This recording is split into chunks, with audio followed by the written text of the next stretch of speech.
I was 6 months pregnant and pushing a Cheerio-munching toddler in the grocery cart. We stopped by the photo lab to pick up our Christmas pictures and kept shopping. It was a lot of lentils back in those days, a lot of rice and ramen noodles. I spent $42 on the week's groceries and left the store. On the way out, the security guard stops me, asks if he can look in my diaper bag, pulls out the pictures that I forgot to pay for.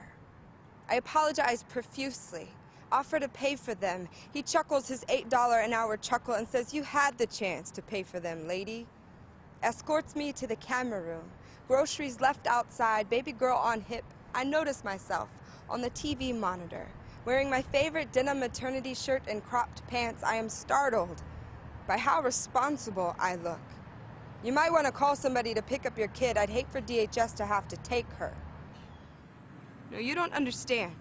I cannot go to jail. I don't do that anymore. When my mother gets there to pick up my daughter, the cop is there, and it's a woman, and I think maybe she'll have some sympathy, but she just puts me in the cop car and tells me she won't handcuff me if I don't start acting crazy. By the time I get to county, my cheeks are striped with mascara, and I am hunched over from the exhaustion of weeping. A woman just a bit older than me sits down next to me, says, "Honey, you don't need to worry like that. All that stress is gonna upset the baby." Her name is Sylvia. She has 2 gold front teeth, a sparkle in her eyes, and the sweetest giggle when she talks about the food in this place.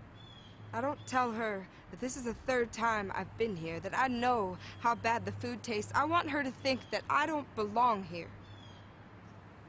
I used to steal stuff a lot when I was a kid. Used to sell coke in the girls' bathroom. I always thought that if I could get high enough, that it would make the pain go away. This story is not pain.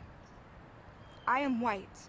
I am 3 times less likely to be incarcerated than a black woman, but let's say for a second that I'm not, that my grandpa's not an attorney, that the charges weren't dropped. Let's say that I'm Sylvia, that I grew up on the East Side, that I used to have a good job, working at the factory, making $10 an hour until that factory moved to Thailand where they would work for 2. So I started selling weed because I ain't been one to beg for money. And it's not like weed never hurt nobody, not like cocaine. And I'm just going to the grocery store, got my baby girl in the back seat. I'm not picking up no Christmas pictures. I can barely afford the diapers.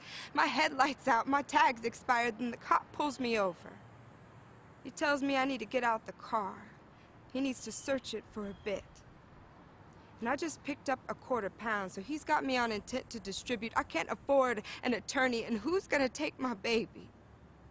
My mama still hates me because my stepdad likes me better. My baby's daddy only calls me when he's drunk, and I'm trying to do right. I go to church. I've been saved 3 times, but who's gonna save me now? They sentenced me to 8 years. Declared me wrong. Declared me unfit. Declared me not you. I am your evening entertainment. The more you're afraid of me, the easier it is to sell you an industry. Keep telling yourself that I am danger, but really I am cheap labor, 'cause see, I'm finally working again. Working for the state, making 22 cents an hour. It's funny how well the system works.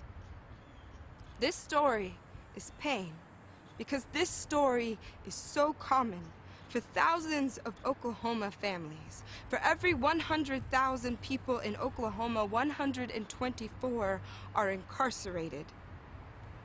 That is twice the national average. 75 of those committed nonviolent crimes. Someone will profit as this number increases.